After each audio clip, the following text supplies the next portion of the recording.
Hello students, welcome to our channel BMS corner.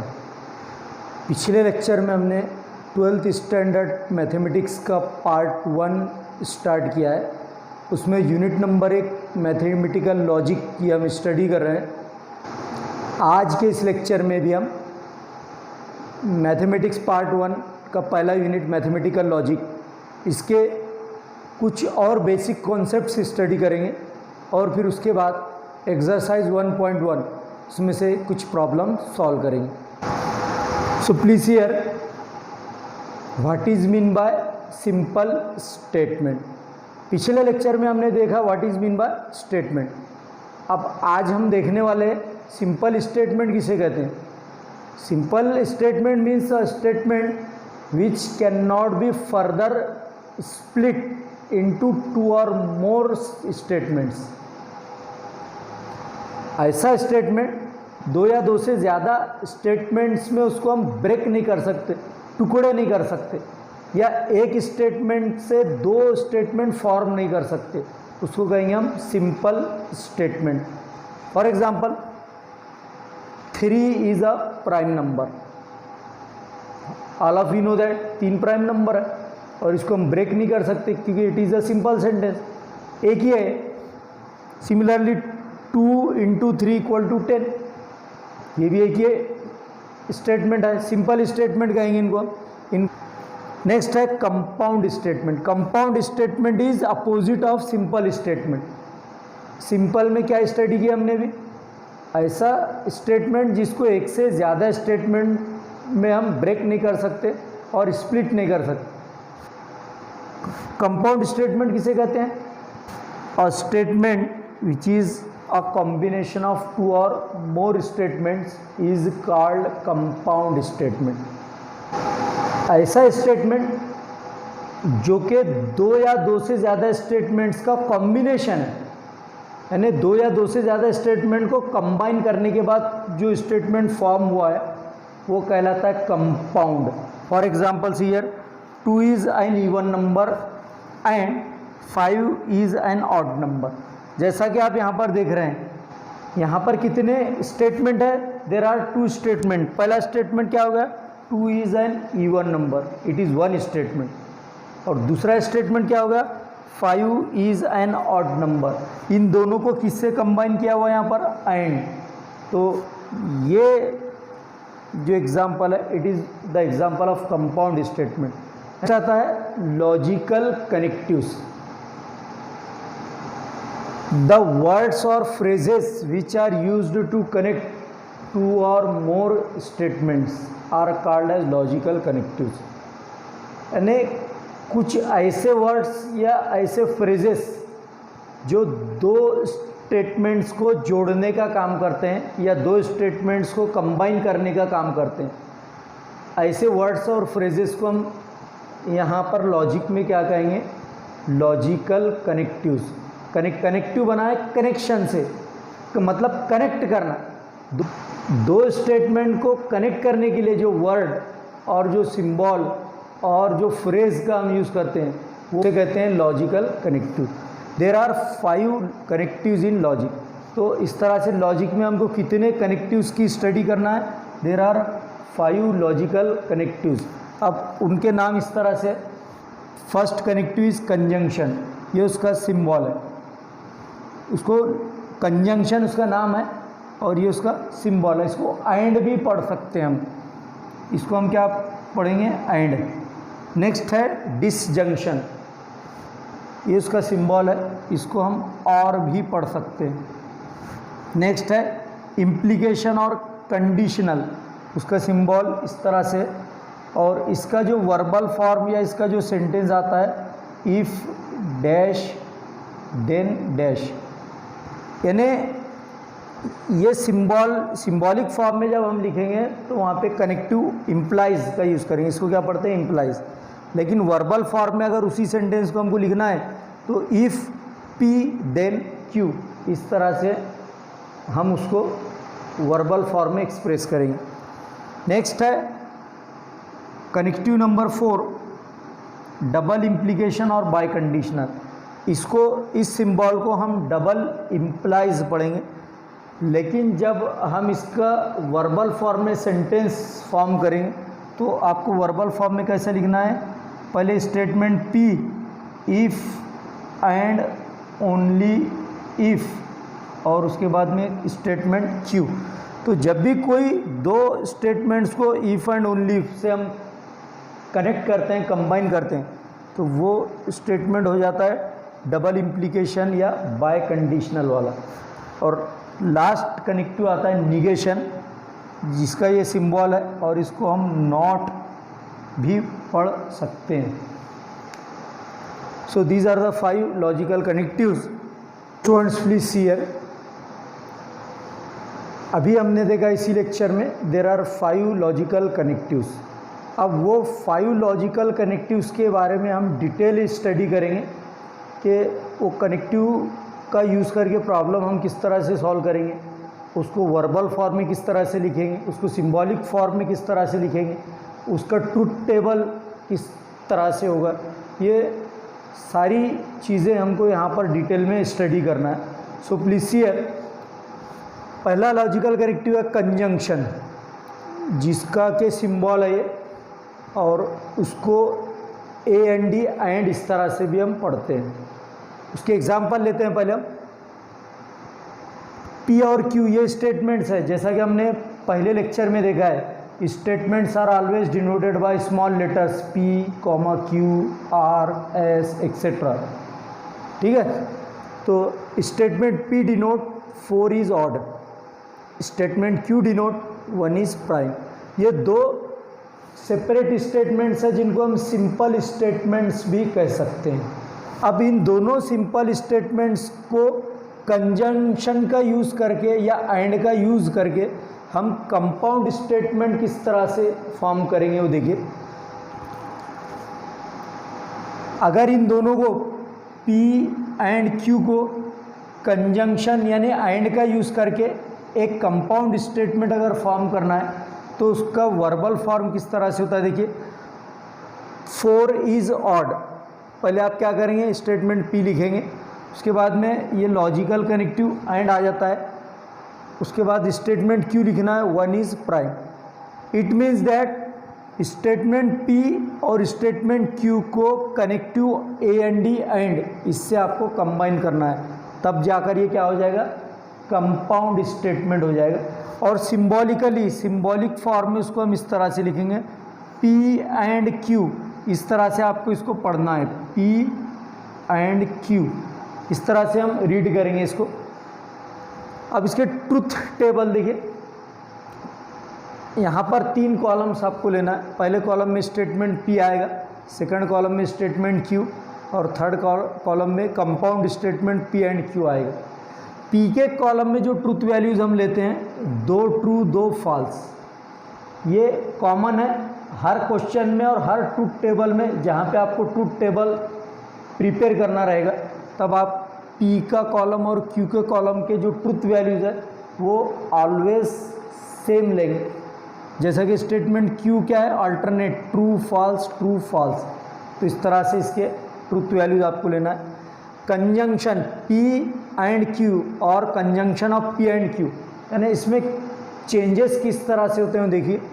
आपको याद क्या रखना है, ये फर्स्ट रो इसमें क्या आपको याद रखना है, if the truth values of both statements are true, if the truth value of statement P is true and the truth value of statement Q is true, then the truth value of compound statement P and Q is also true, otherwise it is false। इस तरह से आपको learn करना है, इस तरह से आपको याद रखना है। यानी अगर पहला स्टेटमेंट ट्रू है और दूसरा स्टेटमेंट ट्रू है, then only compound statement is P and Q is true, otherwise false. Otherwise means in remaining cases, यानी बाकी बचे हुए केसेस में वो उसकी ट्रूथ वैल्यू फॉल्स हो जाएगी। तो नेक्स्ट आता है सेकंड कनेक्टिव डिसजंक्शन, इसका सिंबल ये है, इसको और इस तरह से हम रीड करेंगे। Suppose P and Q are 2 statements, statement P denote 2 is even and statement Q denote 3 is odd. अब इन दोनों का यूज़ करके हमको एक कंपाउंड स्टेटमेंट फॉर्म करना है। तो किस तरह से फॉर्म करेंगे, देखिए वर्बल फॉर्म लिख रहा हूँ मैं इसका, 2 इज़ इवन, ये देखिए पहले स्टेटमेंट P लिखा है मैंने, 2 इज़ इवन। अब और ये जो है ये कनेक्टिव और यूज़ कर रहे हैं यहाँ पर, और स्टेटमेंट Q क्या है, 3 इज़ ऑड, इस तरह से। तो means statement P and statement Q they are connected by the logical connective और therefore this statement is now compound statement. ये वर्बल फॉर्म हो गया डिसजंक्शन का। अब इसी को सिंबॉलिक फॉर्म में किस तरह से लिखते हैं, देखिए पहले क्या है, स्टेटमेंट P है, उसके बाद और को किससे रिप्लेस करते हैं, और को उसका सिंबल, ये देखिए P और Q, इस तरह से इसको रीड करना है, P और Q। अब देखिए इसका ट्रूथ टेबल, जैसा कि मैंने बताया हर ट्रूथ टेबल में 3 कॉलम आएंगे लॉजिकल कनेक्टिव के, जिसमें से पहला और दूसरा कॉलम सेम रहेगा। स्टेटमेंट P के ट्रूथ वैल्यू 2 ट्रू 2 फॉल्स आएंगे, स्टेटमेंट Q के ट्रूथ वैल्यू ट्रू फॉल्स, इस तरह से अल्टरनेट आएंगे। और P और Q ये कंपाउंड स्टेटमेंट, लास्ट कॉलम या लॉजिकल कनेक्टिव के हिसाब से ये लास्ट कॉलम जो है हर ट्रूथ टेबल में चेंज होता जाएगा। तो देखिए इसमें आपको याद क्या रखना है, ये लास्ट रो याद किस तरह से रखना है, if the truth values of both statements that is statement P and statement Q are false then our compound statement P और Q is also false, otherwise it is true। यानी अगर पहला स्टेटमेंट फॉल्स है और दूसरा statement false है तो ही इसका कंपाउंड स्टेटमेंट P और Q ये भी फॉल्स रहेगा, अदरवाइज मीन्स बाकी बचे हुए केसेस में, in the remaining cases it is true. तो ये आपको याद रखना होगा, F और F is equal to always F। Next third logical connective आता है इम्प्लीकेशन, उसका सिंबल ये है, और वर्बल फॉर्म में उसका सेंटेंस इफ से स्टार्ट होगा, फिर स्टेटमेंट P आता है यहाँ पर, देन फिर यहाँ पर स्टेटमेंट Q आता है, इस तरह से। तो देखिए it is the example of conditional और इम्प्लीकेशन। P और Q दो स्टेटमेंट मैं ले रहा हूँ, P डिनोट 3 + 2 = 5, Q डिनोट 3 × 5 = 10। अब इसको वर्बल फॉर्म में लिखना है तो मैंने आपको बताया, आपका सेंटेंस इफ से स्टार्ट होगा और मिडल में देन आएगा और लास्ट में स्टेटमेंट Q आएगा। इफ़ P देन Q, इस तरह से आपको वर्बल फॉर्म में लिखना है। तो if P means 3 + 2 = 5, then statement Q means 3 × 5 = 10। तो ये होगा इसका वर्बल फॉर्म। अब इसी को सिंबॉलिक फॉर्म में अगर हमको लिखना है तो इसको स्टेटमेंट इफ से स्टार्ट होगा और मिडल में देन रहेगा, तो उसका सिंबॉलिक फॉर्म आता है P implies Q like this. Next आता है इसका ट्रूथ टेबल। देखिए फिर यहाँ पर ये 3 कॉलम आएंगे, स्टेटमेंट P के ट्रूथ वैल्यू आएंगे 2 ट्रू 2 फॉल्स, स्टेटमेंट Q के ट्रूथ वैल्यूज रहेंगे ट्रू फॉल्स। अब कंडीशनल P implies Q, ये जो कंपाउंड स्टेटमेंट है उसके ट्रूथ वैल्यू किस तरह से चेंज होते हैं, देखिए if first statement is true and second statement is false then the compound statement P implies otherwise true. देखिए इन अदर केसेस इसको छोड़कर TF रहा तो वो F होगा, और इसको छोड़कर बाकी सब देखिए यहाँ पर क्या हो रहे हैं, ट्रू हो रहे हैं। Means in the remaining cases the truth value is true. तो इसमें क्या होता है, पहला ट्रू और दूसरा फॉल्स रहा तो फॉल्स हो जाता है, ये आपको इसमें याद रखना है।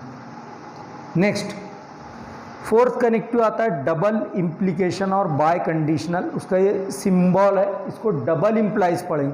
देखिए इससे तो इसका जो वर्बल फॉर्म है इस तरह से, देखिए पहले स्टेटमेंट P आएगा, मिडल में इफ़ एंड ओनली इफ, फिर बाद में आएगा स्टेटमेंट Q। तो फॉर एग्जांपल सी है, statement P denote 3 × 2 = 6, statement Q denote 10 / 2 = 5। अब देखिए ये दोनों स्टेटमेंट्स P एंड Q का यूज़ करके हमको बाय कंडीशनल स्टेटमेंट अगर लिखना है या इसका एक कंपाउंड स्टेटमेंट फॉर्म करना है डबल इम्प्लाइज का यूज़ करके, तो उसका वर्बल फॉर्म कैसा होगा। मैंने क्या कहा था, पहले आपको P लिखना है, P क्या है 3 × 2 = 6, और मिडल में ये जो लॉजिकल कनेक्टिव है डबल इम्प्लाइज, उसके लिए वर्बल फॉर्म में आपको इफ़ एंड ओनली इफ का यूज़ करना है। और उसके बाद लास्ट में आएगा statement Q. Q means 10 divided by 2 equal to 5। ये होगा इसका वर्बल फॉर्म। इसी को सिंबॉलिक फॉर्म में हम P डबल इम्प्लाइज Q इस तरह से लिखते हैं। इसको क्या पढ़ना है, P डबल इम्प्लाइज Q इस तरह से। अब उसका ट्रूथ टेबल देख लेते हैं। फिर 3 कॉलम आएंगे जिसमें से पहला और दूसरा कॉलम सेम रहेंगे। P के ट्रूथ वैल्यू 2 ट्रू और 2 फॉल्स। Q के ट्रूथ वैल्यू रहेंगे अल्टरनेट, पहला ट्रू दूसरा फॉल्स, फिर तीसरा ट्रू चौथा फॉल्स। अब देखिए P डबल इम्प्लाइज Q, ये जो बाय कंडीशनल है उसमें किस तरह के ट्रूथ वैल्यूज आएंगे वो देखिए। मैं आपको बता दूं, आपको फर्स्ट रो और लास्ट रो ये दोनों को आपको लर्न करना है, याद रखना है। इसमें if the truth values of both the statements are same then the compound statement is true. देखिए यहाँ पर अगर दोनों ट्रू रहे तो भी वो ट्रू होता है, और अगर दोनों फॉल्स रहे तो भी वो ट्रू होता है। इसलिए मैंने क्या कहा, if the truth values of both statements are same. देखिए यहाँ पर TT है तो भी ये ट्रू हो रहा है, और यहाँ पर FF है तो भी ये ट्रू हो रहा है। मीन्स आपको फर्स्ट रो और ये लास्ट रो ये दोनों इसमें याद रखना है। तो अगर दोनों फॉल्स रहते हैं तो भी वो ट्रू होगा, और दोनों ट्रू रहें तो भी वो ट्रू होगा। तो ये और fifth logical connective that is negation. ये निगेशन का सिंबल है। इसको नॉट इस तरह भी हम पढ़ सकते हैं। Suppose for example P is a statement which denotes 4 is odd. 4 जो है एक ऑड नंबर है। अगर उसका निगेशन हमको लिखना है नॉट P और निगेशन P, ऐसा हम पढ़ेंगे इसको। तो 4 इज़ नॉट ऑड, यानी आपको क्या करना है, निगेशन जब हम लिखेंगे तो नॉट अगर स्टेटमेंट में नहीं है तो उसमें नॉट वहाँ पर क्या करेंगे, ऐड कर देंगे। और अगर पहले से स्टेटमेंट में अगर नॉट है तो उस नॉट को वहाँ से हम रिमूव कर देंगे, तो हो जाता है निगेशन P और नॉट P। उसका ट्रूथ टेबल इस तरह से, बहुत ही सिंपल सा टेबल है। और पहला कॉलम में हम स्टेटमेंट P ले रहे हैं, दूसरे कॉलम में निगेशन P और नॉट P ले रहे हैं। तो ट्रू का निगेशन ऑलवेज फॉल्स होगा और फॉल्स का निगेशन ऑलवेज ट्रू होगा। इस तरह से ये आज के लेक्चर में हमने ये 5 लॉजिकल कनेक्टिव्स स्टडी किए हैं। Students, I hope that you understood it. So please take the screenshot of this. Students, अगर आपको आज के इस लेक्चर में कोई डिफ़िकल्टी है, कोई कॉन्सेप्ट अगर आपको प्रॉपरली समझ में नहीं आया, तो कमेंट बॉक्स में जाकर कमेंट कर सकते हैं।